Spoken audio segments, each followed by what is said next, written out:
Olá a todos, começamos agora mais um episódio do AbraliCast. O nosso tema de hoje é linfoma difuso de grandes células B. E para a gente falar então sobre esse tipo de linfoma não Hodgkin, eu estou aqui com o Dr. Guilherme Perini. Ele é médico hematologista no Hospital Israelita Albert Einstein e coordenador da hematologia do Grupo Américas. Oi, doutor, tudo Oi, Tati, bem? tudo bem? Tudo Obrigado pelo certo. convite, é um prazer estar aqui com vocês. Isso é muito legal participar de mais essa iniciativa da Abrali. Eu que agradeço, doutor, por sempre colaborar aqui com a gente. Obrigada mais uma vez. Antes da gente começar a nossa conversa, eu só quero reforçar que a gente já está no finalzinho, né? Agora do mês de agosto, que é o Agosto Verde Claro, o mês de conscientização sobre os linfomas. Mas estamos ainda, né, no ar com a campanha Domine o Linfoma. Então, nosso objetivo é levar para a população como um todo informações sobre sinais e sintomas, né, desse tipo de câncer que ainda não é tão conhecido por tantas pessoas assim. E também a gente quer empoderar o paciente para que ele fique sempre atento ao seu próprio tratamento, à sua própria saúde, porque dominar a sua própria saúde é muito importante. Então, agora sim, doutor, para a gente começar a nossa conversa, acho que o primeiro ponto que a gente precisa colocar aqui é o que é o linfoma não Hodgkin? Excelente pergunta e é muito interessante a gente começar por aí. Então, a verdade é, a gente tem dois grandes grupos dos linfomas. Uhum, Isso surgiu porque há muito tempo atrás, 1800 e alguma coisa, um patologista chamado Thomas Hodgkin, quando estava estudando alguns casos de linfoma, viu um tipo de linfoma que tinha características muito peculiares. A célula era muito grande, tinha outras características, e ele chamou aquele tipo de linfoma de Hodgkin. uhum, Todos os outros linfomas são chamados de linfomas não Hodgkin. ok. Hoje em dia, cada vez mais esse número aumenta, porque grande parte do nosso trabalho é tentar separar ao máximo esses subtipos de linfoma, porque quanto mais parecidos eles forem, quanto mais homogêneos eles forem, mais fácil a gente entender como eles vão clinicamente, desenvolver tratamentos, etc e tal. Então, Uhum, hoje em dia, a gente está batendo quase 60 subtipos de linfoma não Hodgkin. E bastante. isso é muito importante, inclusive, para o paciente. O paciente tem que saber o nome e o sobrenome do seu linfoma não Hodgkin. Uhum, Por quê? Porque a gente tem linfomas não Hodgkin de tratamentos muito simples, muito tranquilos, de prognóstico muito bom. E a gente, uhum, obviamente, tem linfomas não Hodgkins mais agressivos, que vão precisar de outros tratamentos. Então, uhum, é muito importante ter esse conceito, que o linfoma não Hodgkin, na verdade, é um grande grupo. Eu falo uhum. que é como se fosse uma cesta de que tem ah, vários diagnósticos. E a gente, obviamente, tem que tentar ao máximo ter o maior número de informação possível de cada caso para poder tratar esses pacientes.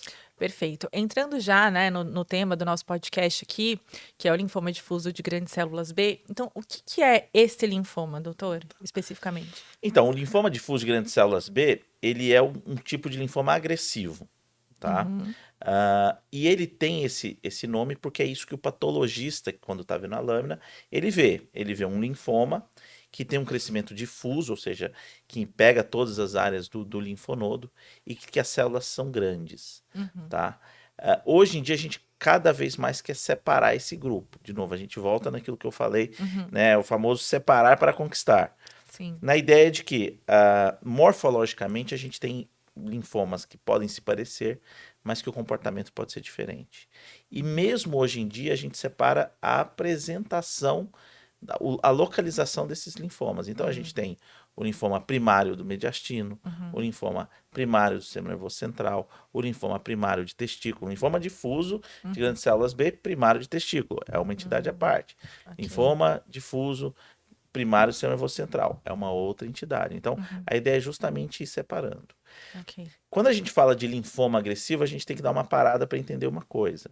A agressividade ela está muito mais relacionada com a velocidade de crescimento do que Uhum, com o prognóstico.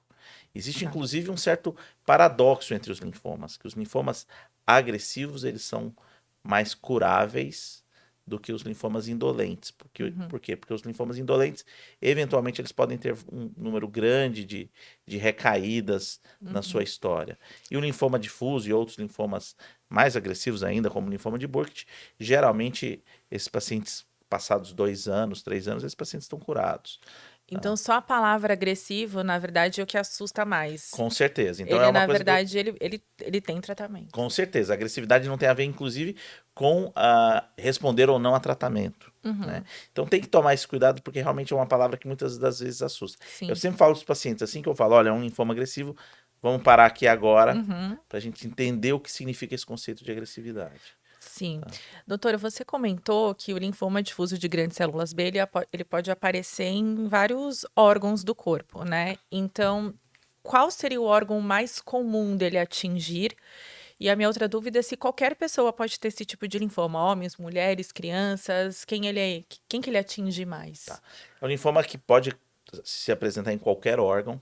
Uhum, Geralmente o mais comum é linfonodo. Né? Então, tá. grande parte. Os linfomas difusos, de uma maneira geral, eles surgem no linfonodo, com Uhum, algumas exceções, que é quando o nosso linfócito, que está no seu processo de amadurecimento, sofre uma série de mutações, de uma série de mudanças.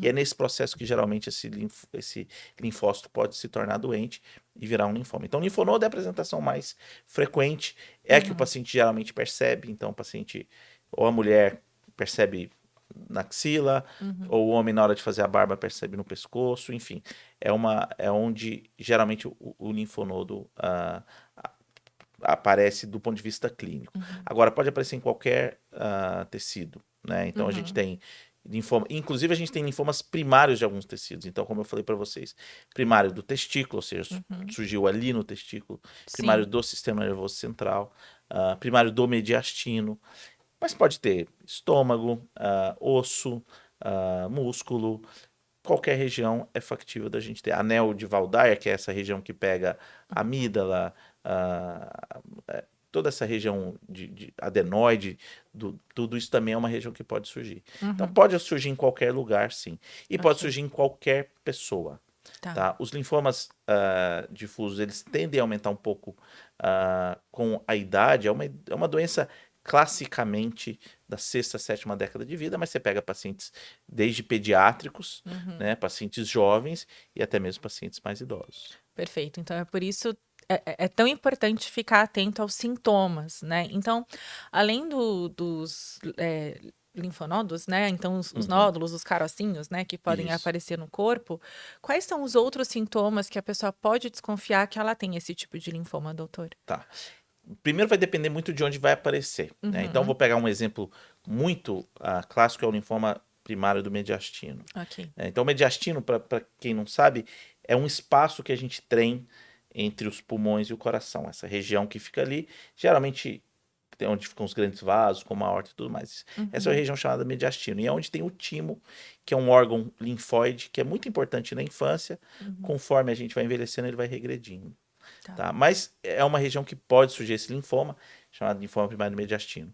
Quando ele começa a crescer, geralmente o que ele vai começar a causar? Ele vai começar a cutucar ali o pulmão ou a traqueia, e aí o paciente pode ter tosse. Então, a Uhum. apresentação mais típica do paciente com linfoma mediastino é tosse. Uma Uhum. tosse recorrente, que ele não sabe o que está acontecendo. Sim. Paciente que tem uma dor de estômago que piora, piora, piora, piora, piora, pode ser um linfoma Uhum. primário do estômago. Ou o homem que percebe uma assimetria no tamanho do testículo, tem um testículo que está maior que o outro, geralmente isso sem dor nem Uhum. mais, isso pode Uhum. ser um primário do testículo. Então, a localização é muito importante para os sintomas. Agora, existe um Sim. grupo de sintomas, que a gente chama de sintomas B, que são sintomas que eu diria sistêmicos do Uhum. linfoma. E aí a gente entra são três principais, né? Então, um é febre, eu vou detalhar um pouquinho mais. Geralmente é uma Tá. febre vespertina, começo da noite. Uhum. Tem uma característica de você ter a febre, ela cair de uma vez, ela parar de uma vez, geralmente acompanhado de sudorese, Uhum. né? Essa é a característica clássica dessa febre de linfoma. A gente tem perda de peso, né? Uhum. Perda de peso tem que ser uma perda não voluntária, né? Uhum. Mais Sim. que 10% do peso corporal do paciente. Então, paciente Ok. de 80 quilos perdeu 8 quilos no intervalo de 6 meses. É, E o último, que eu bastante. sempre deixo para falar por último, porque a gente tem que ter cuidado, é a sudorese noturna, tá? Uhum. Mas essa sudorese noturna, ela é uma sudorese muito importante. O termo em inglês para essa sudorese é drenching night sweats. Drenching é de encharcar mesmo. Então tem que ser, é aquela sudorese que o paciente troca o pijama, troca a roupa de cama, troca a fronha. Por quê? Porque ela está realmente muito molhada. Por que eu falo isso? Porque a gente mora num país, Faz né, que calor. faz calor, país Sim. tropical. Então, às vezes, em um dia mais quente, todo mundo acorda um pouco mais Suando. suado, na cabeça, às vezes no colo e tudo mais. Isso, obviamente, é do calor, não é de linfoma. Mas esses são os Sim. 3 sintomas clássicos que a gente chama de sintomas B. Perfeito. Inclusive, quando a gente fala em sudorese, eu sempre fico em dúvida, por que que esse sintoma acontece? Qual que é a relação, doutor, do suor com a possibilidade de ter um linfoma? Na verdade, os 3 têm a ver com uma coisa só, tá? Então, os linfócitos, que são as células que vão virar eventualmente um linfoma, são células do nosso sistema imunológico. Sim. E o nosso sistema imunológico, ele usa uma série de proteínas para se conversar, que Ok. são as nossas citocinas, as nossas interleucinas e tudo mais.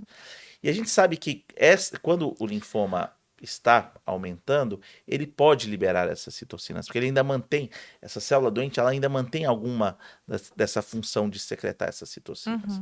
E são essas citocinas que causam esses 3 sintomas. Ah, Né? ok. Então, por exemplo, interleucina 6, interleucina 10, claramente são citocinas que causam febre, que causam caquexia, né, que é a perda de peso. Sim, E a sudorese noturna tem muito a ver com isso também, com essa liberação de citocinas.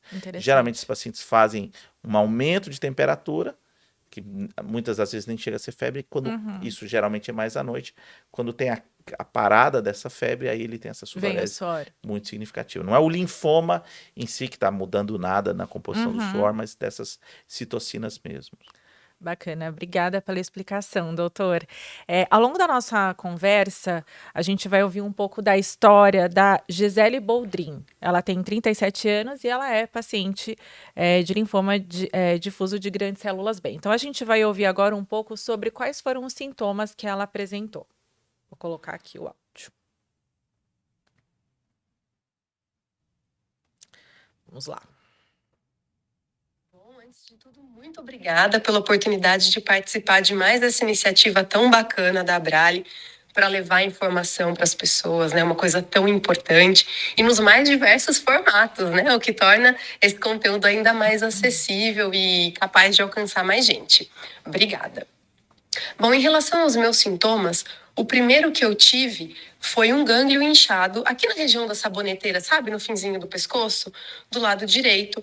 Um dia, por acaso, eu fui mexer na minha correntinha e passei a mão e senti que estava alto, senti uma bolinha grande, numa textura assim mais firme, sabe? Diferente, algo assim que eu nunca tinha sentido. Aquilo me despertou um alerta e eu fiquei super intrigada e comecei a ir atrás, enfim, até que a gente chegou aí no diagnóstico. E uma informação importante é que assim que eu senti isso, a primeira coisa que eu fiquei encanada, fiquei preocupada foi justamente em relação ao linfoma, porque eu já tinha ouvido falar na doença. Né? Então, talvez se eu não tivesse ouvido falar, eu não teria corrido tanto atrás. Por isso que eu valorizo tanto essas iniciativas de informação.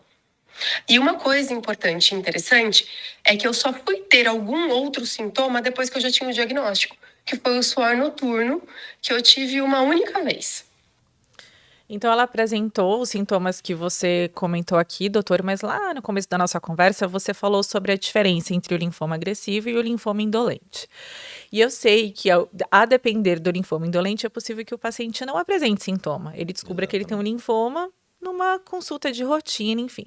Mas aqui, falando especificamente sobre o linfoma agressivo, todo paciente que tiver um linfoma difuso de grandes células B, ele vai apresentar sintomas, doutor, ou não necessariamente? Não necessariamente. Tem gente Tá. que eventualmente a gente pega em algum exame, né? Mas de uma maneira geral, os linfomas agressivos são mais sintomáticos. Por quê? Ok. Porque eles crescem mais rápido e o paciente acaba percebendo mais rápido, ou um crescimento, ou ele cresce mais rápido e comprime um pulmão ou alguma víscera, e aí aparece o sintoma mais rápido. Tá. Mas pode sim, a gente tem pacientes que às vezes vão lá fazer, sei lá, um exame de rotina, ver um linfonodo, mesmo assintomático, a gente sabe pelas características que é necessária uma biópsia e acaba fazendo o diagnóstico. Os linfomas indolentes são diferentes. Por quê? Porque eles demoram muito tempo para crescer. Sim. Tá? A gente não tem como mensurar 100% se um linfonodo cresce rápido demais ou de menos, mas a gente tem na biópsia um marcador que vê o número de células que estão se dividindo, tá? Chamado de Ki67. Os linfomas agressivos geralmente tem ali 60, 70, 80% das células se dividindo. Um linfoma indolente em torno de 10, 20%. Grande parte das células estão ali meio Bem dormindo. diferente. Então, É. às vezes o paciente passa meses, anos, né? E a gente hoje em dia, com o avanço da medicina, o número de exames que a gente faz é muito maior. Então, às vezes, você Sim. pega um paciente que você faz um diagnóstico hoje, resgata um exame de 1, 2 anos atrás, já tinha ali um linfonodozinho um pouquinho aumentado, que acabou passando despercebido. Mas, geralmente, os linfomas agressivos são mais sintomáticos. E a história dela é típica, né? É a paciente que, Sim. em algum momento de percepção corporal, percebe que tem algo errado. Tem um linfonodo. É lógico que, de todas as causas de linfonodo, linfoma é uma das mais raras, mas tem algumas características que chamam a atenção. O Sim. fato de não doer, né? Então, Isso é os muito linfomas importante. geralmente não doem. As linfonodomegalias que são infecciosas, quando você tem, sei lá, uma dor de garganta, que você tem a famosa íngua, a íngua dói. Né? Os linfomas geralmente são indolores. Né? Então, é super importante você ter essa percepção de que tem algo errado, é melhor procurar para saber se tem realmente indicação de fazer uma investigação mais a fundo. Com certeza. Inclusive, já entrando aqui no diagnóstico, quando a gente pensa em cânceres no geral, e claro, nos linfomas também, a gente vai para o diagnóstico precoce, né? Então, quanto antes descobrir, melhor o paciente vai ter ali resultados clínicos, enfim. Mas, então, aqui conversando, fiquei pensando o quão pode ser difícil diagnosticar o linfoma difuso de grandes células B, no sentido que ele aparece em diversos órgãos que pode sugerir algum outro tipo de câncer. Então, um câncer no testículo, um câncer ósseo. Realmente fica mais complicado diagnosticar o linfoma, ou ele tem alguma característica que já vai facilitar dizendo, não, isso aqui é um linfoma? Não tem, na verdade. Na verdade, esse diagnóstico quem dá é o patologista, né? Ok. Mesmo quando vai um paciente no meu consultório, que eu falo assim, né? Tem bigode de gato, rabo de gato, orelha de gato faz miau. Aham. Quem vai fazer esse diagnóstico vai ser o patologista. Teve Ok. vários pacientes que eu tinha certeza absoluta que eram linfoma e eram outra coisa.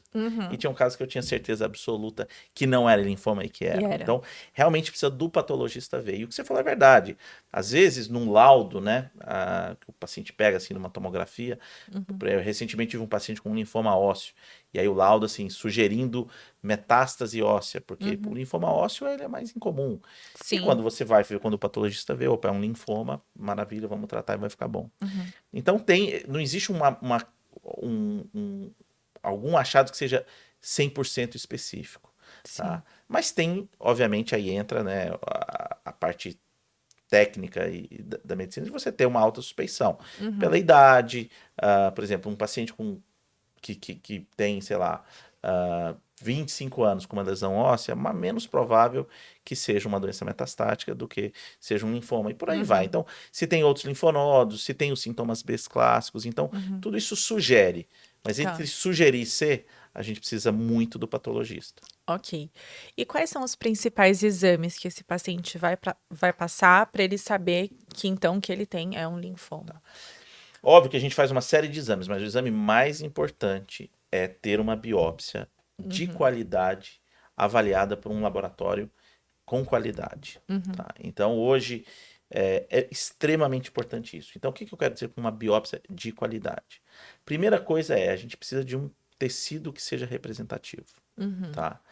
Aspirado de linfonodo, geralmente, na grande maioria das vezes, não vai ajudar no diagnóstico. Tá? Então, é muito comum, principalmente na região do pescoço, porque os linfonodos são mais superficiais, e porque a gente faz muito isso para tireoide, fazer aquele aspirado com agulha fina. Isso Sim. geralmente não faz diagnóstico. O ideal seria retirar o linfonodo.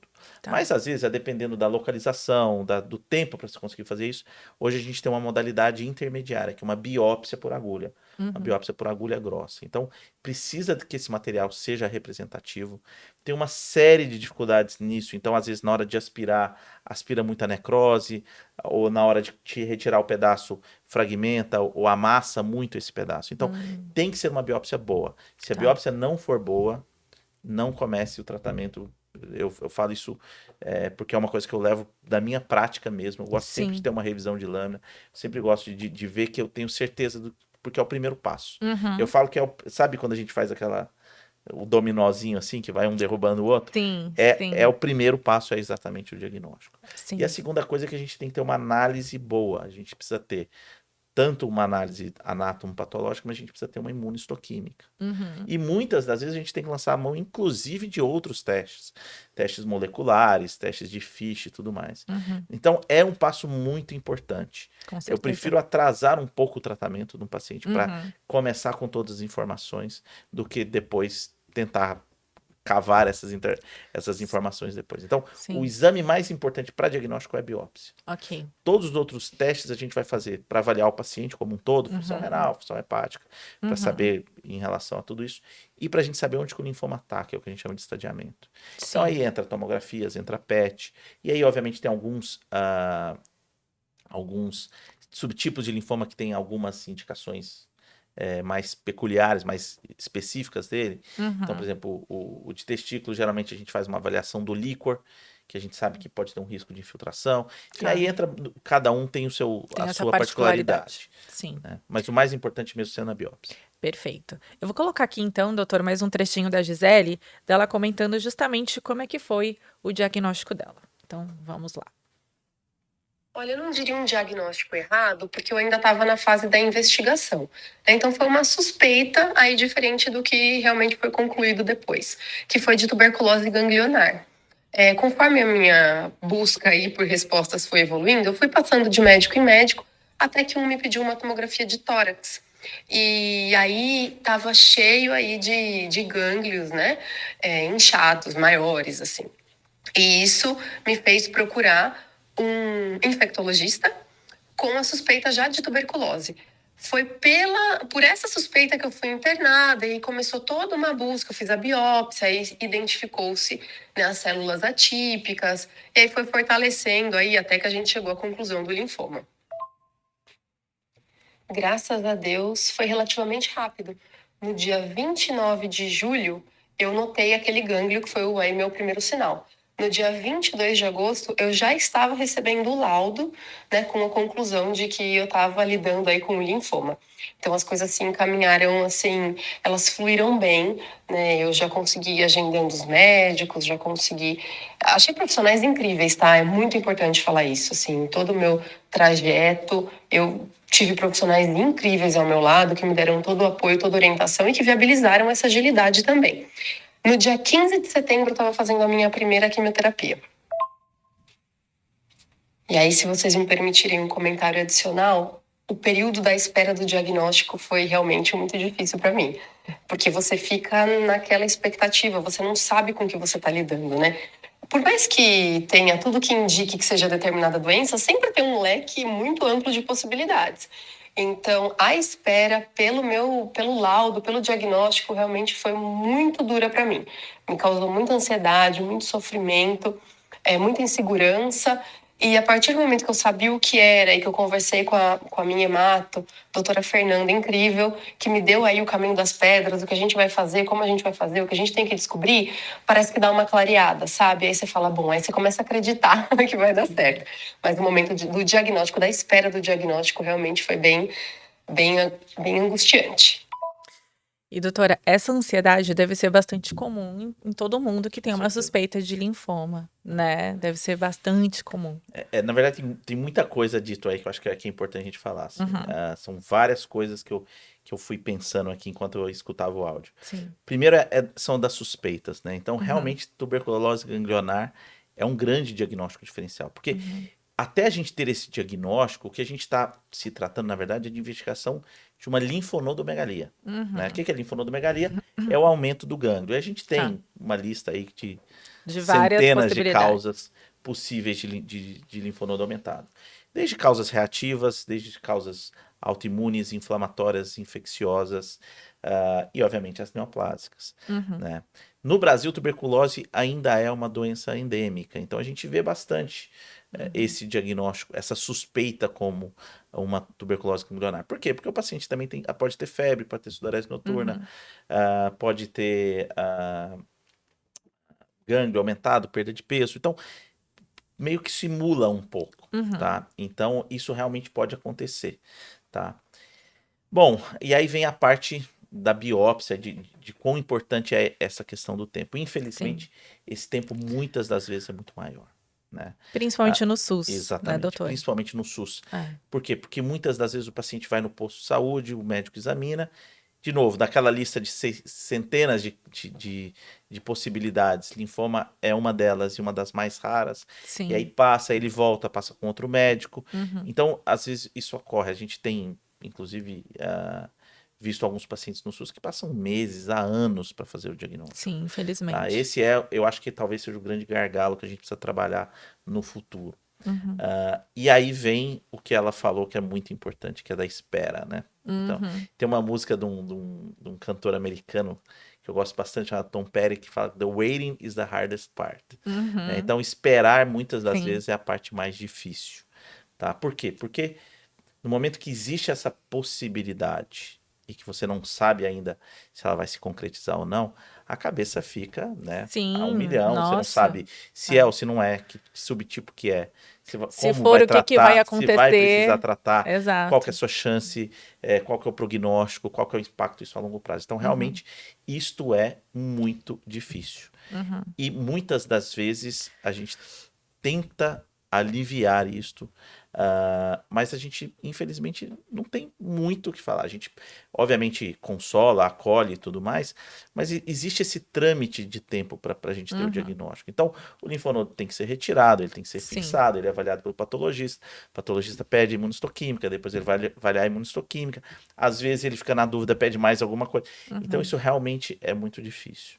O que eu Sim. sempre falo para os pacientes é: até a gente ter um diagnóstico, a gente só tem um linfonodo aumentado, Sim. tá? Então, por quê? Porque, olha, eu falo que, né, para quem é martelo, tudo na vida é prego. Então, para quem lida com linfoma, eu já Uhum. tive muitíssimos casos que tinham tudo para ser linfoma E não. e não era. E eu tenho, Uhum. inclusive, um caso de uma paciente que é extremamente querida minha, uma amiga minha hoje em dia, que tinha tratado um linfoma Aham. e depois voltou cheia de gânglio, já pensando: agora então a doença voltou, eu vou ter que fazer isso, aquilo. Quando a gente fez a biópsia, era justamente uma tuberculose ganglionar. Então, assim, a Uhum. gente precisa ter muito cuidado, porque a gente está Sim. falando de aumento de linfonodo, que tem muitas causas. Uhum. Tá? Então, realmente é uma espera muito difícil. A gente tenta diminuir ao máximo isso, mas Uhum. infelizmente a gente vai ter aí pelo menos 10, 15 dias.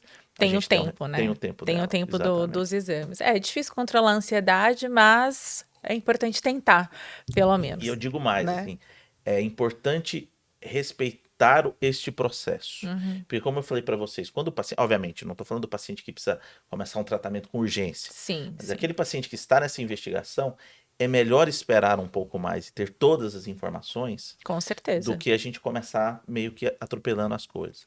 Com Isso é certeza. extremamente importante. Tem casos que são extremamente desafiadores fazer o diagnóstico. Uhum. Então, o patologista demora tempo, pede para outro colega dar uma olhada, às vezes manda até para outros laboratórios para Uhum. ter esse diagnóstico.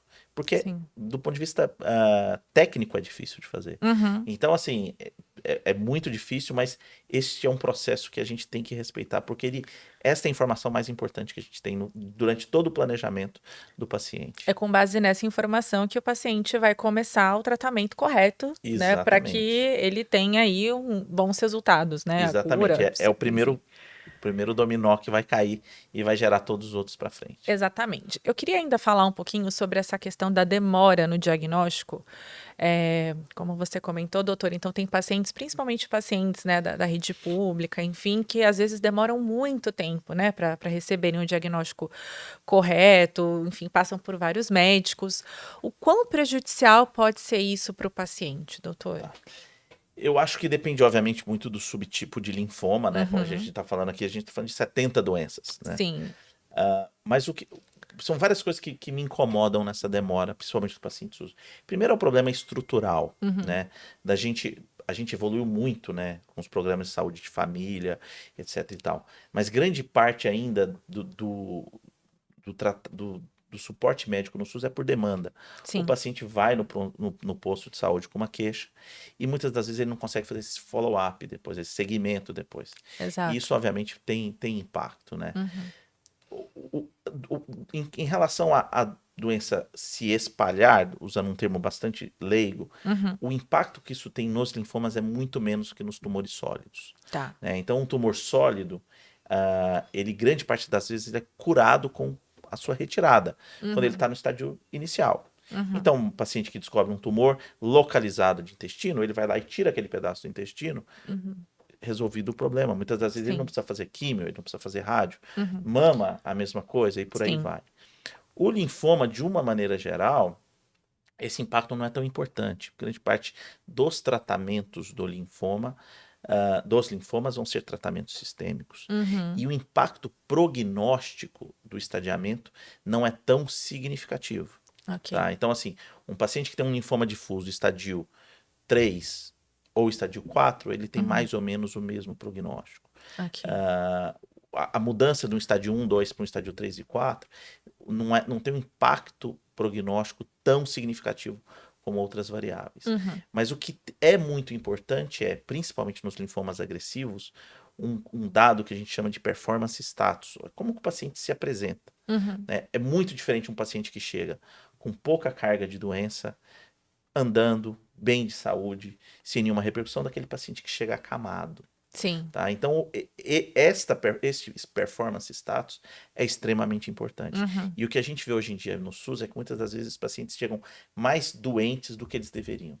Então, Exatamente. é o paciente que chega já dispneia, com falta de ar, porque tem um derrame pleural, ou o paciente chega muito emagrecido. Uhum.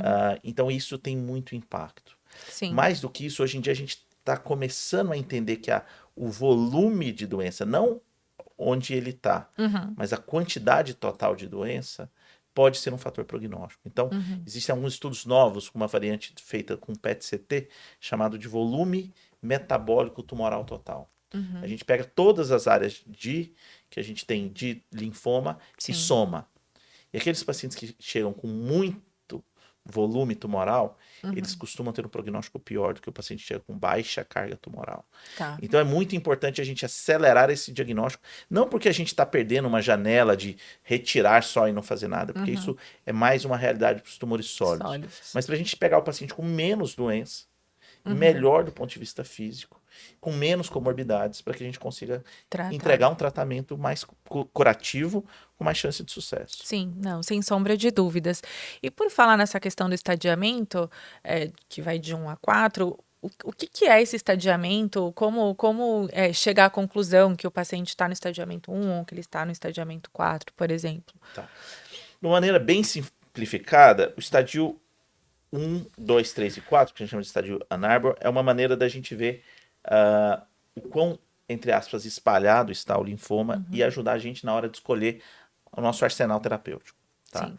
Então, o estadio 1 é aquele paciente que tem uma região nodal acometida, tá? Uma cadeia linfoma nodal acometida. Ele pode ter até 3 linfonodos, mas naquela única região.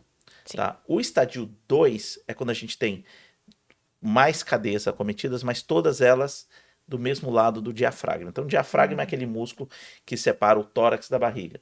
Tá? Então, estão todos do mesmo lado, a gente vai chamar de estadio 2. Então, o paciente tem, por exemplo, um supraclavicular e um cervical, um supraclavicular e um mediastinal. Isso é um estadio 2. Se tiver dos dois lados mediastino, então tórax e abdômen, tórax e região inguinal, a gente vai chamar de 3. Tá. O estadio 4 é para quando existe algum envolvimento de víscera ou de órgão. Então, o paciente, sei lá, tem infiltração no linfonodo e no osso. Ele tem no fígado, no mediastino e no pescoço. Então, quando vai para outros órgãos não linfáticos, medula óssea, osso, fígado, eventualmente pele, alguns tipos de linfoma, aí a gente vai considerar como estádio 4. Tá. De novo, isso não tem tanto impacto prognóstico. Isso vem de uma época mais antiga, que a gente fazia, por exemplo, mais radioterapia, por exemplo. As doenças mais localizadas a gente fazia mais rádio, as doenças mais avançadas a gente fazia mais químio, mas a gente ainda mantém isso porque ajuda muito a gente na hora da programação terapêutica. Ok.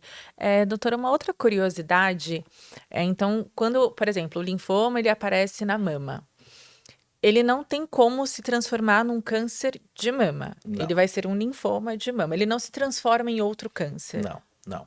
Isso é extremamente importante. Então, o termo câncer de mama é para o tumor que surge da célula mamária. Né? Uhum. A gente tem linfócitos na mama, como a gente tem linfócitos, a gente tem sistema linfático no nosso corpo inteiro. É Sim, um sistema de defesa, então ele está no corpo tá no inteiro. corpo todo. Mas o que muda é a célula que surgiu o câncer. Tá? Tá. Então você pode ter um câncer na mama, você pode ter um Uhum. câncer de De mama. mama. Né? Uhum. Mesmo, talvez o mais importante disso seja o osso, por exemplo. A gente pode ter um câncer no osso, e aí Uhum. pode ser linfoma, pode ser uma doença metastática e tal, mas a gente tem um linfoma, o câncer primário do osso, que Uhum. aí vai entrar os osteosarcomas, enfim, aí tem uma série de Sim. outros subtipos, mas ele não se transforma em outra coisa. Tá. Tá bom? Perfeito. Antes da gente entrar aqui na parte dos tratamentos, então eu vou colocar mais um trecho da Gisele. Então, contando como é que foi a experiência dela. Inicialmente eu fiz quimioterapia. Foram 6 ciclos e cada aplicação durava 6 dias. De 6 a 7 dias eu me internava, fazia todo esse ciclo aí, eram 6 dias contínuos recebendo medicamento. Ia para casa, dava 21 dias, voltava. E depois que eu concluí esses 6 ciclos, eu fui para radioterapia. E aí foram cerca de 20 sessões de radioterapia até concluir o tratamento. Então, doutora, agora, né, começando a explicar para quem está assistindo ou ouvindo a gente, como é que começa o tratamento do linfoma difuso de grandes células B? Então, tá E vai bom. influenciar onde ele está no corpo também? Com certeza, então a gente hoje em dia, a gente leva em consideração uma série de coisas na hora da escolha do tratamento do paciente com difuso. Isso entra, obviamente, o diagnóstico de difuso, algumas características de apresentação clínica. Então, por exemplo, um linfoma difuso primário do sistema nervoso central é um tratamento completamente diferente daquele que não é no sistema nervoso central. Testículo também tem algumas particularidades e por aí vai. Ok. Hoje em dia a gente tem também lançado mão de alguns testes moleculares, tá? Ou pelo menos idealmente a gente deveria fazer isso. Infelizmente a gente não consegue fazer para todo mundo, que são algumas pesquisas de mutação, tá? Eu vou falar um pouquinho mais disso. Ok. E feito o estadiamento serve não só para guiar como a gente vai tratar, mas também para ver se a gente vai incorporar ou não radioterapia, Ok. e serve como antes e depois, né? Porque a gente quer ter alguma coisa para comparar. Sim. Feito isso, tem algumas avaliações que são extremamente importantes, né? Então, primeira coisa, avaliação de sorologias, tá? Então, a gente sempre tem que fazer um teste de HIV para os pacientes. Ok. Por quê? Porque os linfomas que surgem no contexto de HIV, eles precisam ser manejados um pouco diferentes. A gente sempre tem que fazer um teste para hepatite B, tá? Ok. Por quê? Porque existe um risco de reativação da hepatite B em quem já teve contato durante o tratamento. A gente sempre faz uma avaliação cardiológica, porque algumas das drogas podem ter um comprometimento cardiológico. Obviamente, os exames de estadiamento. E, preferencialmente, na grande maioria das vezes, a gente vai fazer alguma via de acesso para entregar essa quimioterapia para o paciente. Tá? Então, isso pode ser um catéter totalmente implantável, que a gente chama de portocat, pode ser uma PIC, que é um catéter de inserção periférica. Por quê? Porque a gente não gosta muito de fazer quimioterapia em veia periférica. Porque se estoura a veia, isso pode ter uma série de complicações locais. Extravasamento de quimioterapia é uma coisa relativamente séria. Então, de uma maneira geral, a gente gosta de ter um catéter para ser feito com mais segurança. Então, Perfeito. de novo, fez o diagnóstico bem feito, fez um estadiamento bem feito, tomografia, PET, viu se existe alguma particularidade desse linfoma, fez um planejamento de se a gente vai colocar ou não a radioterapia, avaliou as comorbidades do paciente, garantiu um acesso periférico, a gente vai começar a tratar. Tá? Falando especificamente do linfoma difuso de grandes células B, tirando o sistema nervoso central e sem outras particularidades, a gente tem alguns possíveis tratamentos. Eu vou falar do mais frequente, tá? Que é uma combinação de uma imunoterapia, que é o rituximab, um anticorpo anti-CD20, com uma quimioterapia chamada CHOP. Tá? CHOP é C-H-O-P, 4 letras, 4 drogas. Ciclofosfamida, doxorubicina, vincristina e prednisona. Tá? Sendo que prednisona geralmente é oral, é comprimido. É feito a cada 21 dias também, mas geralmente não. É feito em um dia só de químio endovenosa e depois mais 4 dias de comprimido em casa. Em alguns pacientes, a gente pode lançar mão de uma outra quimioterapia chamada RDA-EPOC, que pelo que eu escutei no áudio, provavelmente é o que aconteceu com a Gisele. Aham. Que é uma quimio infusional, as letras, né, EPOCH, são as mesmas do SHOP, Uhum. só que a gente coloca também o etoposide. Tá. Tá? Essa é uma quimio que é feita principalmente para os linfomas primários do mediastino, Uhum. tá? Com uma altíssima chance de cura. A gente está Ok. falando aí acima de seus 92% de cura. Uhum. E também para alguns linfomas que têm características mais agressivas. Tá. Existe um subgrupo que inicialmente era um subgrupo do linfoma difuso, mas hoje ele é considerado uma entidade à parte, Uhum. que são os chamados linfomas double hit, né? Então, esse termo em inglês ainda não tem uma Uhum. tradução muito boa. Eu não gosto de ficar colocando palavra em inglês, não, mas é porque não Aham. tem É que ainda não uma tem. tradução. Aham. Que são pacientes que têm linfomas de alta agressividade, ou seja, de alto grau, Uhum. com rearranjos, com mutações do MYC e do BCL2, que são 2 genes que a gente pesquisa. Tá. Esses pacientes, eles geralmente vão um pouco pior com R-CHOP. Então, quando a gente trata com uma quimioterapia mais intensificada, esses pacientes vão melhor. Uhum. Tá? Então, essas são as principais indicações da gente fazer essa quimioterapia chamada de RDA-EPOC. Ok. Tá? Que é feito, de novo, o paciente geralmente interna. Uhum. Por quê? Porque a quimio corre em 24 horas durante 4 dias. Tá? Ok. Então, isso é muito difícil de você manejar do ponto de vista ambulatorial. Tem alguns centros que conseguem fazer isso, o paciente vai para casa com uma bombinha, Uhum. mas geralmente o paciente interna. Ok. Mas é uma minoria dos pacientes. O tratamento clássico do paciente com linfoma difuso grande células B é com R-CHOP. Ok. A radioterapia, você comentou, em que momento ela pode entrar? Ela entra em conjunto com a quimioterapia, com esses protocolos? Não, geralmente é no final, né? Tá. Então, quando que a gente lança mão de radioterapia? Uhum. Cada vez mais, historicamente, cada vez mais a gente tem melhorado as quimioterapias e a gente tem lançado menos mão da radioterapia. Ela já não é mais tão comum hoje em dia. Não, a Tá. radioterapia foi o primeiro tratamento para linfoma, foi o primeiro tratamento curativo para linfoma. Mas Ok. com o tempo, com a melhora das nossos tratamentos sistêmicos, a gente vem abandonando. Uhum. Tá? O que a gente eventualmente ainda lança mão no primário de mediastino, alguns médicos gostam de irradiar, Uhum. irradiação de grandes massas, então aquelas chamadas massas bulk, mais que 10 centímetros, alguns médicos gostam de irradiar. Uhum. E quando é aquele paciente que tem uma doença localizada, que a gente quer fazer menos quimioterapia. Tá. Então, ao invés de fazer 6 ciclos, faz 3 ou 4 e faz rádio, por exemplo. Uhum. Tá? Então, essas são as possibilidades. Tá. Não existe um consenso, isso é muito uma decisão do médico com o paciente. Eu brinco que se você colocar 10 médicos, 10 hematos numa sala, vão sair 11 opiniões sobre isso. Então, realmente é muita opinião. Mas essas são as indicações que geralmente a gente faz. Então, Sim. primário mediastino, grandes massas, ou para tentar abreviar um ciclo de quimioterapia. Perfeito. E o transplante de medula óssea, doutor, ele ainda é feito nesse tipo específico, né, de linfoma, o difuso? Sim e não. Tá? Então, como primeira linha de tratamento, não. Ok. Então, o paciente tem um linfoma difuso, ele vai fazer lá seu R-CHOP.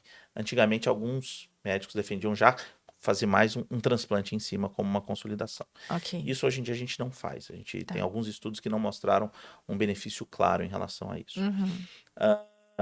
No cenário da recaída, do retorno, sim.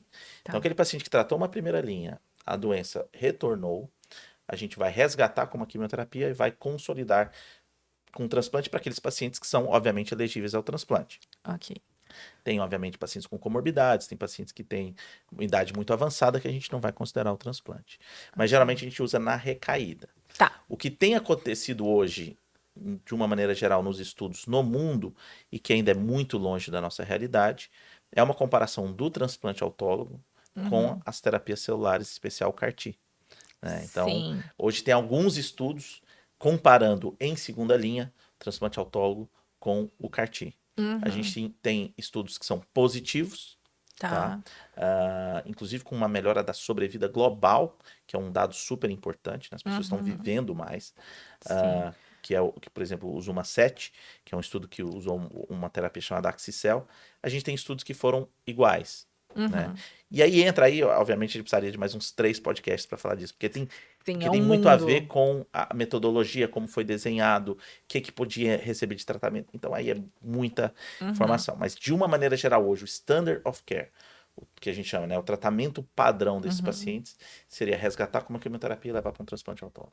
Perfeito. Por falar em carticel, que eu acho que quando a gente pensa em oncoemato é o assunto do momento, o linfoma difuso de grandes células B, ele é um dos linfomas que a gente vê os pacientes, né? Tanto inclusive até do SUS, recebendo tratamento, doutor? Sim, é a indicação absoluta, inclusive, né? Dos Tá. linfomas, o linfoma que está em aprovação em bula, é o Uhum. tem outros linfomas, não exclusivamente o Uhum. difuso, mas o linfoma difuso é o linfoma mais com maior indicação para Uhum. CAR-T quando ele tem falha de 2 ou mais linhas de terapia.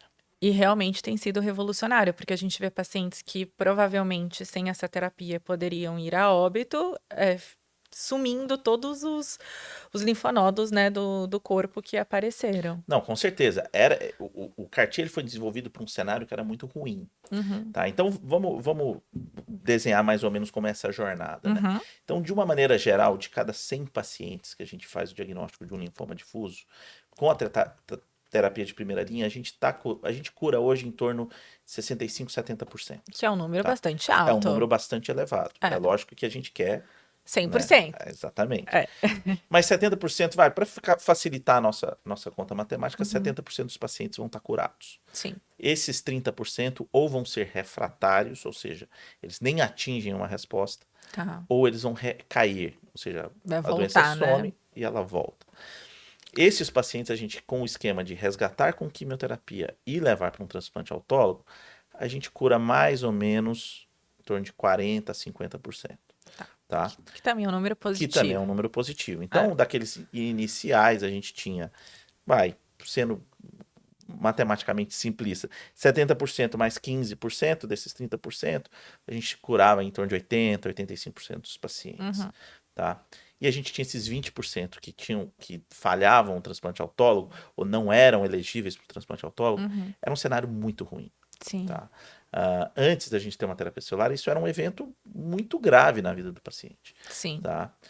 O CAR-T chegou nesse cenário, em que a gente não tinha muita coisa para oferecer, a gente começa a oferecer uma terapia curativa em 40%, 50%, 60% dos pacientes. Então, Exato. é uma terapia claramente revolucionária. Uhum. E é óbvio, eu sempre falo isso para todos os pacientes, quando a gente começa a avaliar uma medicação, a gente começa a avaliar ela lá no final da jornada. Uhum. O paciente depois de 2, 3, 4 linhas de terapia. Sim. Conforme a gente vai migrando isso para frente, os resultados vão melhorando. Pra Sim. vocês terem uma ideia, só para vocês terem em como as coisas estão caminhando, já tem um estudo hoje nos Estados Unidos recrutando pacientes, que é o Zuma 23, comparando o R-CHOP, Uhum. né? O paciente recebe um diagnóstico de linfoma difuso, ele faz um ciclo de R-CHOP, metade dos pacientes vão direto para CAR-T, metade dos Olha. pacientes vão terminar os 6 ciclos da R-CHOP. Uhum. E é claro que esse estudo tem uma chance bastante razoável de ser positivo. Sim, com Então, assim, certeza. é uma terapia revolucionária lá no fundo, lá no final, Sim. né, que conseguiu curar uma parte dos pacientes que estavam sem opções terapêuticas, Uhum. mas que a grande beleza vai ver isso vir para as linhas mais precoces. Sim. E aí a sim. gente vai ver uma terapia muito eficaz, com menos toxicidade Uhum. e uma chance de cura muito alta. Então, a gente está nessa jornada. Né? E, obviamente, a gente tem que esperar os resultados saírem para tomar qualquer mudança. Para começar, ou Exatamente. aplicar, enfim, mas a ciência é incrível, né? A Não, gente, assim, e essa parte, assim, é óbvio, né? Eu sou suspeito para falar disso. Mas a parte de linfomas é uma área de transformações muito grandes. Né? Então, eu me muito. considero ainda, né, um médico jovem. Né? Uhum. Apesar que eu já não estou mais assim tão jovem como eu já fui, eu tenho 43 anos de idade. Ah, é Tá? super jovem, doutor. Eu terminei a minha residência em 2008. Aham. Tá? Então, eu tenho 15 anos de término da minha residência. O avanço que a gente teve nos linfomas nestes 15 anos Um é algo absurdo. completamente sem precedentes. Eu acho que o difuso Sim. tem o CAR-T, a gente tem uma série de novas medicações que estão chegando por aí, que vão ajudar bastante nesses pacientes. O próprio rituximab foi uma revolução. É que o rituximab é um pouquinho antes de mim. Ah, O ok, rituximab é um pouco ok. mais velho. O rituximab, ele é mais ou menos... Eu já peguei na minha residência. Ah, então, ok. assim, Ele já era aplicado. já era aplicado, já era Tá. aplicado. Mas assim, o que tem para chegar é muito impressionante. Isso é muito importante para o paciente ter na cabeça. Sim. A falha num primeiro tratamento não significa que você não vai responder, tá? E a gente tem uma série de coisas para chegar. E elas não estão tão longes assim, tá? Então, por exemplo, você bem falou do CAR-T, a gente tem, além, obviamente, do CAR-T comercial, a gente tem várias iniciativas que estão surgindo no Brasil, iniciativas próprias. O pessoal de Ribeirão Preto já faz há muito tempo, Sim. morro de orgulho, porque são todos R- meus, né? Então, Aham. eu fui 1 ano na frente do Renato, quem foi começou, eu fui 2 ou 3 anos na frente do Diego, que é quem tá hoje. Então, Sim. morro de orgulho que os caras estão fazendo um super trabalho lá. É verdade, estão. O Einstein tá fazendo com a Lucila, Uhum. vocês conhecem a Lucila, um Sim. CAR-T próprio, a gente já fez uma primeira infusão. Eu sei que o Fernando Barroso tá desenvolvendo, o INCA tá desenvolvendo, então isso vai Sim. chegar. Isso vai Vai. chegar. E vai Isso chegar é para uma, todos. exatamente, essa é uma Ah, onda que é impossível segurar. Tá? Então o sim. CAR-T vai chegar. E a gente tem uma série de medicações em estudo clínico. Tá?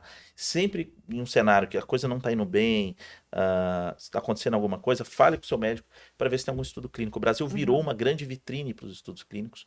Por quê? Sim. Porque a gente tem muito paciente, a gente entrega dados de boa qualidade.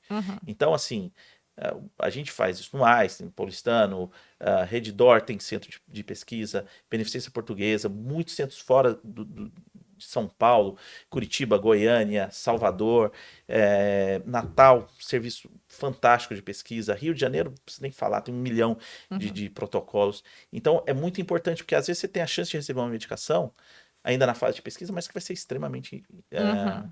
eficaz. Então, Sim. eu acho que CAR-T sim é uma realidade em incubação, Sim. tá? Mas os estudos clínicos já são uma realidade. Então, eu sempre falo isso assim, se eu puder ajudar, todo mundo consegue me achar em rede social, manda uma mensagem se eu souber de algum estudo clínico aberto perto, eu indico, porque isso é uma verdadeira situação que todo mundo ganha. Com Tá? O certeza. Brasil ganha, a nossa pesquisa ganha, a nossa ciência ganha, os pacientes ganham, o médico ganha, todo mundo ganha. Com Né? certeza. Tá ultrapassado, né, doutor, esse pensamento de que pesquisa clínica ou não é interessante, ou tem medo. Imagina, é uma grande de uma possibilidade para o indivíduo, mas depois para o coletivo todo Com também, né? certeza. E, inclusive tem um grau de altruísmo. Você está submetendo a É, uma pesquisa que, obviamente, vai te vai te dar ajudar. um benefício. É. E as pesquisas no Brasil, elas são muito bem avaliadas do ponto de vista ético. Então, Sim, assim, tem não muito existe. cuidado Exatamente, existe envolvido, um né? cuidado muito grande. É. Então, assim, muito provavelmente vai ter um benefício para o paciente, mas Uhum. ao mesmo tempo você está gerando um dado que vai ajudar muita gente. Sim, Né? Então, o paciente com pesquisa clínica é um paciente especial. com Né? Porque certeza. tem esse mecanismo, essa ideia altruísta de você gerar uma informação para outras pessoas. Sim. Eu vou chamar aqui então mais um trechinho, porque por falar, né, nisso, no tratamento, enfim, o câncer, né, o linfoma, ele gera um impacto na vida do paciente, né? Ele pode ser um impacto negativo, mas também pode ser um impacto bastante positivo, Sim, né? Muitos pacientes falam quanto se transformaram, né, sem depois do dúvida. diagnóstico. Então a Gisele contou aqui pra gente como é que foi, né, depois de descobrir o câncer, como foi pra ela. O linfoma, ele impactou minha vida, assim, desde o momento zero, desde que eu senti aquele gânglio. Porque você começa a se dedicar ao entendimento do que é aquilo, né? Então, vai para médico, faz exames. Isso, se você trabalha principalmente, já te tira aí do seu dia a dia de trabalho. Você não tá mais lá 100%. E eu fui uma pessoa que relutei muito para me afastar do meu trabalho. Eu queria me sentir produtiva, eu queria me sentir ativa. Então, eu insisti e fiquei meu primeiro ciclo inteiro equilibrando os pratinhos. Só que quando eu terminei esse primeiro ciclo, eu vi que realmente seria muito difícil, porque aí de fato eu entendi onde eu estava pisando, sabe?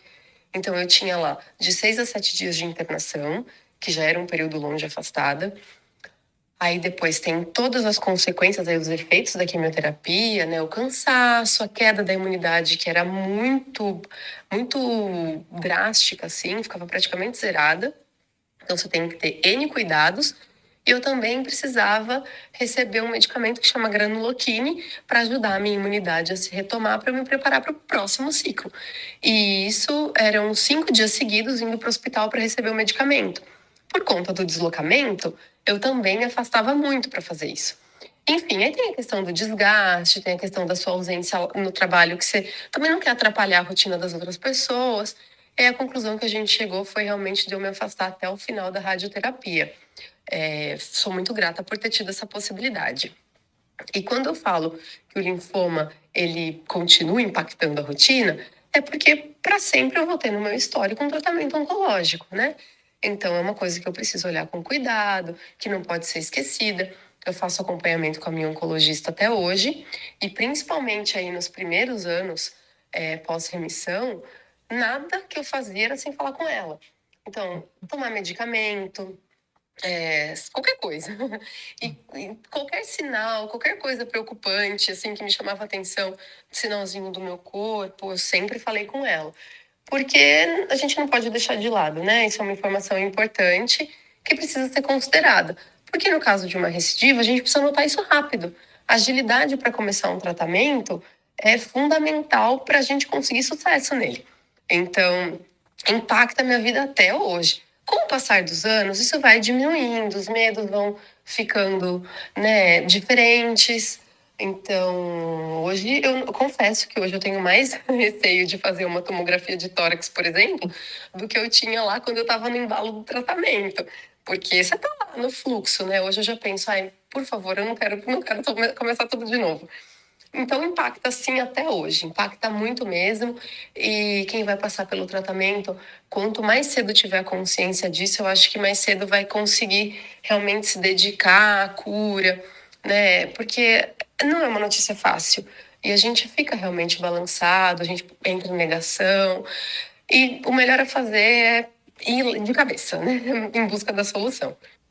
Doutor, esse medo da recidiva que ela e talvez 99% dos Todos. pacientes tenham, é ok, é normal que a pessoa tenha medo, afinal, a gente sabe que não é fácil passar pelo tratamento, ela mencionou aqui os efeitos colaterais, enfim. Mas só reforçando, você comentou que se tem a recidiva, tem tratamento, né? Então, Sim. a recidiva, ela não deve ser encarada como, nossa, e agora? Né? Não, sem dúvida nenhuma. Mas esse áudio é muito interessante você escutar a perspectiva do paciente, né? É Tem incrível. 15 anos que eu lido praticamente só com Uhum, isso, e provavelmente nos últimos 5 anos eu tenho me dedicado praticamente só a linfomas. uhum, E é interessante como é difícil para o paciente, né? exato. Eu acho que é uma coisa que a gente nunca deve esquecer como médico, e isso meu pai é médico também, ele sempre me falava. Toda vez que a gente tem uma situação assim, a gente tem que lembrar que a gente está do lado fácil do estetoscópio. Então, assim, é muito difícil para o paciente É. eh, lidar com medo, lidar com frustração. Muito paciente com linfoma de Hodgkin, por exemplo, que é um paciente muito jovem. Você Uhum. tem que interromper a sua vida para aquilo. Tem isso, né, A, a- também. a contrapartida é, ao contrário de muitas outras situações em medicina, e muitos outros tipos de câncer, é que a gente está falando de uma chance muito real de cura, Uhum. né?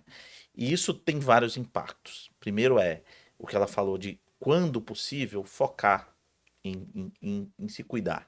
Sim, É lógico, tem muita gente que é arrimo de família, tem muita gente que não pode parar o emprego e tudo mais. sim. Mas, de uma maneira geral, graças a Deus, como tratamentos de linfoma são relativamente curtos, então, né, linfoma difuso, 4 meses e meio é para você terminar a primeira linha, a gente consegue que grande parte dos pacientes consigam pelo menos ficar um pouco mais focados. Uhum. Tem gente que não quer parar, né? E tem gente que fica até melhor não parando, Uhum. né? Mas tem que saber se respeitar também, porque Sim. existem impactos agudos, né? Então vamos lá, os efeitos colaterais que são impactantes, o paciente ter náusea, ter queda de cabelo, lidar com essa parte psicológica que não é fácil, Não é. né? Então medo da morte e tudo mais, tudo isso tem impacto. E, obviamente, terminado o tratamento, é o que você falou, muitos pacientes sofrem grandes transformações. Sofre. Não é incomum eu pegar no meu consultório um paciente que fazia uma coisa, muda de carreira, Uhum. né? Muda aquele paciente que não se cuidava, Passa a se passa a cuidar. se cuidar e tudo mais. Isso é extremamente interessante. Então, tem, por exemplo, um dado em linfoma folicular, que é um linfoma indolente, eles pegaram os pacientes que não precisaram de tratamento no primeiro ano, né? Porque o linfoma indolente a gente não precisa tratar. Sim. E aí são duas cortes, uma corte nos Estados Unidos e uma corte na França. E eles viram que esses pacientes que tinham linfoma folicular, principalmente na corte da França, que não trataram nos primeiros 12 meses, eles viram mais até mesmo que a população que não tinha linfoma. Olha. Por quê? Porque vai mais no médico, se cuida mais, tem Sim. uma vigilância médica Começa a se maior, olhar mais, com né? certeza. E, obviamente, tem esse grande fantasma que é o medo da recidiva. E é totalmente compreensível, porque o Sim. tratamento oncológico é um tratamento ainda desgastante. A gente tem Sim. melhorado muito, não só em eficácia como tolerabilidade, mas ainda é um tratamento que deixa estigmas, né? Com certeza. Então eu tenho vários pacientes que me falam, são as minhas cicatrizes de guerra, são as cicatrizes que eu levo no meu corpo, ou faz uma tatuagem, alguma coisa assim, porque cai cabelo, é um período, muda a rotina, enfim, é um período um pouco mais chatinho. Claro. Matematicamente, né? Então, para alguns tipos de linfoma, é um medo relativamente pouco provável de acontecer. Então, por exemplo, um primário de mediastino tratado tem uma chance muito baixa de recaída. Um Hodgkin, estádio inicial, mesmo um linfoma difuso, tem muito mais chance de dar certo do que dar errado. Mas é claro que esse é um medo. Sim. Eu sempre uso uma analogia assim, é como se quando existe essa doença, ela toma praticamente todo o corpo, o campo de visão. É como se tivesse uma bola na frente, você só consegue ver ali a periferia. Conforme esse tempo vai passando, essa bola vai diminuindo. Né? Então, aquele elefante dentro da sala, no final, ele é um mosquitinho ali. A pessoa vê que ela pode lutar contra aquilo, que ela vai ficar com bem, certeza, inclusive. Com certeza. Mas eu acho né? que o medo não é nem tanto isso, mas é o medo de ter que passar de novo por tudo aquilo. Exato, com certeza é isso. Mas, de novo, na grande maioria das vezes, tem muito mais chance de não acontecer ou não. É lógico que a gente precisa entender e respeitar esse processo do paciente ter esse medo. Quando esse medo começa a ser um medo que gera muito sofrimento ou incapacitante, a gente precisa lançar a mão do que a gente tem de terapia, seja farmacológica ou não farmacológica. Então, terapia, antidepressivo, uma avaliação de ansiedade, suporte psicológico, isso é super importante para o paciente voltar. Né? O tratamento é completamente multi. Multidisciplinar. E, obviamente, eu sempre falo que saúde não é só ausência de doença. Saúde é bem-estar físico, mental, profissional, sexual, social, tudo isso. Então, a gente precisa garantir isso. Né? Grande parte dos pacientes vão estar curados. Tem pacientes que sofrem muito depois, mesmo estando curados. Então, a gente tem que garantir, exatamente, que esse paciente retorne e, graças a Deus, a grande maioria dos pacientes vai retornar. Perfeito. Inclusive, a Gisele é um desses exemplos que retornou. Inclusive, a Gisele é mãe hoje, então ela mandou aqui, vamos ouvir a última parte do depoimento dela. Eu comecei meu tratamento em 2017 e terminei em 2018. Então, esse ano eu completei 5 anos de fim de tratamento. É um alívio, né? Cada ano que passa, você vai se sentindo, assim, mais distante daquilo, mais leve, mais agradecida, né? Eu, todo ano, celebro aí o fato de estar mais um ano distante do tratamento. Eu não nego, eu acho que o meu tratamento oncológico me trouxe também descobertas e coisas boas. Não desejo que ninguém passe por isso, mas a gente aprende muito com isso, né? Acho que a gente pode aprender de outras formas, tá, gente? Mas, para mim, foi bem impactante mesmo. Depois do meu tratamento, passados alguns anos, eu mudei minha vida profissional, né? Eu tinha um desejo aí grande de ser mãe. Então, é uma coisa que a minha médica sempre foi acompanhando e no momento que ela falou para mim, olha, Gi, acho que agora dá. Eu fui atrás disso, entendeu? Me dediquei a ter minha bebê, a Alice, que hoje está com quase 2 aninhos, e assim, é a maior bênção da minha vida. Eu falo que eu fui presenteada com vida algumas vezes, né? Passando aí pelo tratamento e entrando em remissão. E quando eu peguei ela nos braços pela primeira vez, porque é uma coisa que não tem nem como explicar qual que é a sensação disso, né? É uma bênção muito grande, alguém que passou por um tratamento, que deixa tantas sequelas aí no nosso organismo, poder gerar uma vida. Então eu me sinto realmente muito abençoada e muito grata por isso. E mesmo passados esses anos, eu continuo bem atenta às questões da saúde, né? Que eu acho que é um ponto importante, a gente não pode abandonar. Eu continuo fazendo acompanhamento com a minha hemato, e qualquer coisinha assim que eu noto, já vou atrás, eu não deixo para depois. Isso foi um grande aprendizado, tá? De dar atenção aos sinais do corpo. E não só para mim, mas em relação às pessoas que estão perto de mim. Comentou alguma coisa, eu falo, vai, por favor, vai atrás. Então, acho que essa é uma grande lição, muito importante. que a gente tem que cuidar, sim, do nosso corpo e da nossa mente e ficar de olho em qualquer sinal que ele dê. E a questão da maternidade reforçou isso mais ainda, viu? Se em algum momento eu comecei a esquecer, me fez lembrar. Porque eu quero ter saúde e vitalidade para acompanhar minha filha por muitos e muitos anos. Doutora, ela tocou nesse ponto tão importante que é a maternidade. Então, eu queria te perguntar sobre fertilidade. É possível que o tratamento do linfoma faça com que a pessoa fique infértil, certo? Como lidar, né? Se a pessoa quer ser mãe, quer ser pai, o que o paciente tem que fazer? Bom, primeiro eu fiquei até emocionado com o aniversário do meu filho. Então, escutar tudo Olha, isso, assim, ah, e eu fico pensando, eu sempre gosto de me colocar no lugar do paciente, assim. uhum, Eu fico pensando como seria a minha vida passando por isso com um filho. Seria, realmente é uhum, uma preocupação a mais, assim. Que bom que sim, deu certo, que bom que ela tem a Alice. que Desejo bom, muita saúde para ela e para Alice também. com certeza. Fertilidade é super interessante. Então, geralmente, para a grande maioria dos tratamentos, o impacto em fertilidade é baixo. Tá? Uhum, Então, tá. por exemplo, o ABVD, que é o do Hodgkin, que talvez seja o que a gente mais preocupe, que é o paciente mais jovem, Uhum. praticamente nada de impacto em fertilidade. Ah, Tá? perfeito. O próprio R-CHOP, ele tem uma baixa impacto em fertilidade. Então, grande Uhum, parte dos pacientes vão conseguir ah, ter filhos depois. A uhum, gente geralmente pede aí 1 ano, 2 anos depois para realmente começar as tratativas para tentar ter filho. ok. Conforme a gente vai aumentando a intensidade do tratamento, a gente pode ter um impacto maior em Uhum, fertilidade. O R da EPOC aumenta um pouquinho, mas não muito.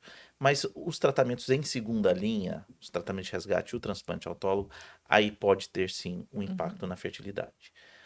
Para o homem, é uma situação um pouco mais simples, porque a uhum. coleta do esperma é É muito mais mais simples, simples. né? É. Então, hoje eu tento para todo paciente meu que vai começar um tratamento oncológico, mesmo quando eu sei que o tratamento em primeira linha não vai ter muito impacto, eu peço para ele coletar pelo menos, Uhum, tá? Por quê? Porque é tá. uma coisa simples. Uhum, Quando a mulher tem tempo hábil para fazer isso, eu recomendo ela pelo menos trocar uma ideia com o ginecologista. tá. Hoje em dia existem alguns protocolos mais rápidos que você consegue fazer isso. Uhum, Antigamente, muitas das vezes, esse tempo para você fazer a indução, a estimulação, a coleta, poderia ser muito tempo para algumas doenças. sim, Tá? Então, isso é uma coisa que eu decido caso a caso. ok. Tá? Mas, de uma maneira geral, a fertilidade, principalmente, né, pensando na população que vai ter filho, que são pacientes mais jovens, os linfomas que ocorrem nesse subtipo, nesse subgrupo de pacientes, Uhum, as quimioterapias geralmente não têm esse impacto tão significativo. tá. Mas se for possível, se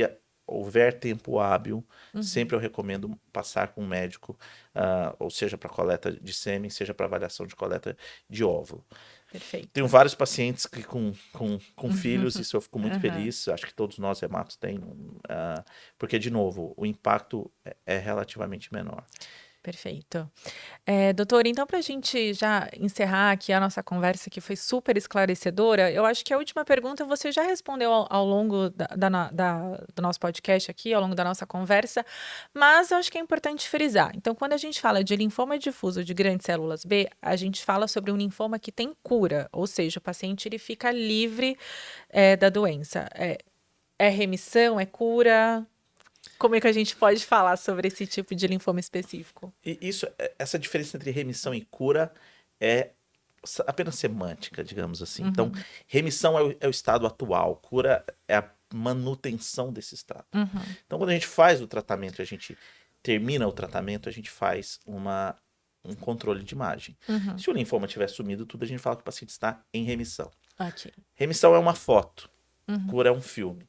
Se eu uhum. tiver várias fotos iguais dessa remissão, o paciente está curado, Amei essa tá? explicação. E aí o pessoal às vezes fala assim, é 2 anos, 5 anos, 10 anos. É. Isso para linfoma, geralmente o mais importante são os primeiros 2 anos. Então, o paciente que tratou um linfoma difuso e ele passou esses 2 anos, os eventos sem recair, os eventos de recaída são relativamente raros, Uhum, tá? Então, não existe obviamente, não existe um número mágico, né? uhum. Não existe um motivo para 1 ano e 11 meses e 30 dias ser uma Aham, coisa, 2 anos ser outra coisa. aham. Mas passados esses primeiros 2 anos, se a doença não voltar, o paciente vai estar muito provavelmente curado. E isso Ok. vai acontecer na grande maioria dos pacientes. Uhum, Tá? Então é preciso entender isso, inclusive para a gente trabalhar esses medos e também Uhum. o que eu sempre falo, que é um termo péssimo que tem em inglês, que a gente não tem uma tradução, que é o famoso survivorship, né? Uhum. Então os americanos têm esse termo chamado survivorship, né, que são os sobreviventes, Uhum. que a gente não consegue traduzir isso muito bem, Sim. né? O É. termo survive em inglês para o sobreviver aqui é um pouco diferente, tá? Uhum. Mas o survivorship é o cuidado que a gente tem com o paciente pós-tratamento. Uhum. E aí entra uma coisa muito legal que ela falou no áudio dela, essa junção do médico com o paciente é quase um casamento. Assim. A gente casa com o paciente vai ter seu celular. Tudo que Aham. ele vai fazer um exame, ele vai tomar um remédio, Eles te ele vai falar com perguntam. você. E Aham. tem que ser assim, né? Uhum. Eu falo aos meus pacientes, eu não posso ser o último a saber. Né? Então, por quê? Porque como grande parte dos pacientes vão estar curados, a gente tem que seguir ele a longo prazo, muitas das Claro. vezes, para não só para não ver, para ficar vigiando recaído ou não, mas para ver como o paciente está do ponto de vista de saúde, promoção de saúde, então parada, Uhum. tabagismo, se alguns exames que a gente faz para avaliar efeitos a longo prazo, então, por exemplo, radiação no mediastino, a gente faz uma vigilância maior nas mulheres para câncer de mama, para Uhum. parte cardiovascular, enfim, tem essas características do segmento, Uhum. tá? Mas, de novo, a gente está falando de um linfoma com uma alta chance de cura, seja em primeira linha, seja na recaída, com opções cada vez mais eficazes nas Uhum. recaídas mais posteriores, tá? E que, passado aí 2, 3 anos, o paciente em remissão, ele tem uma chance muito alta de estar curado, e Uhum. aí a gente começa a promover uma promoção de saúde, uma promoção de bem-estar pós-tratamento. Então, maternidade, paternidade, promoção de saúde, atividade física, cessação de tabagismo, enfim, tudo isso que a gente faz para garantir que o paciente fique bem para o resto da vida. Sim. Doutor, muito obrigada por essa conversa. Adorei, adorei a maneira como você explica, super fácil de entender. A gente sabe Ah, que que bom. é difícil, né? Assim, é um tema bastante técnico, mas muito importante, né? Ter médicos como você que consegue falar a linguagem do paciente, a nossa, né? De que é leigo. Então, mais uma vez, obrigada pela sua participação. Não sei se você quer deixar uma mensagem para quem está assistindo, ouvindo a gente. Bom, eu quero agradecer quem está ouvindo aí, né? 1 hora me ouvindo não é fácil. E eu acho que eu sempre gosto de deixar uma mensagem de esperança, né? Então, eu mesmo falei aqui, né? Em 15 anos a evolução foi muito rápida. O que está por vir é muito mais importante, muito mais significativo, muito mais transformador. A gente cura hoje a grande parte dos pacientes, mas a gente vai melhorar. Eu falo que medicina sempre anda para frente. Uhum. Eu sei que de novo, eu tenho a consciência que é fácil falar estando do lado de cá, né? Às vezes para o paciente é uma situação muito difícil, mas tenho esperança, muita coisa boa chegando. Eu fico à disposição, quem quiser me contactar por Instagram, Facebook, se eu tiver algo e estiver precisando de algum suporte para localizar um estudo clínico, alguma coisa, eu fico super à disposição. Obviamente, ninguém faz consulta por essas vias, mas pelo menos para indicação de centros que têm pesquisa clínica é uma coisa que eu gosto de fazer voluntariamente. E vamos em frente, gente. Eu acho que a gente tem aí, de novo, grandes avanços, grandes coisas acontecendo. Vamos em frente que a gente vai conseguir melhorar ainda mais o prognóstico e o tratamento desses nossos pacientes. Perfeito. Por falar nisso, o Dr. Guilherme, ele tem um canal no YouTube que se chama Linfoma Talks. Então lá ele sempre está falando sobre os linfomas, as novidades. Então procurem lá, assistam, sigam, né, o doutor, ativem o sininho. Eu não sou tão bom assim nessas, eu não sei, mas eu fiz esse canal justamente para eu percebi, principalmente porque eu também trabalho no SUS, né? Uhum. Que muitas das vezes, por mais que a gente tenha uma conversa muito grande com o paciente no consultório, quando ele chega em casa, tem a Vem umas família, dúvidas. vem as dúvidas, É, e muitas das vezes às vezes o paciente fica com vergonha de perguntar, ou não quer incomodar o médico, ou, enfim. E eu sim. percebi que essa é uma tecnologia que, apesar de eu não ser assim tão, né, tão familiarizado, ajuda bastante muita gente, Com né? Eu tive um certeza, feedback muito doutor. legal. Então a ideia é, se alguém tiver alguma sugestão aí, se tiver alguma dúvida, manda lá que eu tento fazer um vídeo rapidinho para responder. Minha ideia, obviamente, é sempre educar o paciente, porque eu realmente acredito, não é à toa que eu participo de tudo que vocês me convidam, nesse Sim. empoderamento do paciente. O paciente informado é um paciente empoderado, é um paciente que toma as rédeas do seu tratamento, sabe lidar, sabe conversar, sabe explicar isso para os familiares. Isso faz toda a diferença na vida do paciente. Sim, com certeza. Mais uma vez eu te agradeço por sempre topar participar das nossas comunicações, das nossas ações. Sempre muito incrível contar com a sua participação. E eu que agradeço. E além do canal, então, lá do Dr. Guilherme, vão lá para acompanhar. Acompanhe a gente também nas redes sociais da Abrale, @AbraleOficial em todas as redes. Tem a revista Abrale Online também, então é www.revista.abrale.org.br. E, claro, continuem acompanhando também o nosso AbraleCast no nosso canal aí do YouTube e também nos streamings. E se você ainda não é inscrito no canal do YouTube da Abrale, então aproveita a oportunidade para se inscrever e já ativar o sininho aí para receber todas as notificações. É isso, mais uma vez, obrigada, doutora. Até mais, gente. Tchau. Tchau, tchau.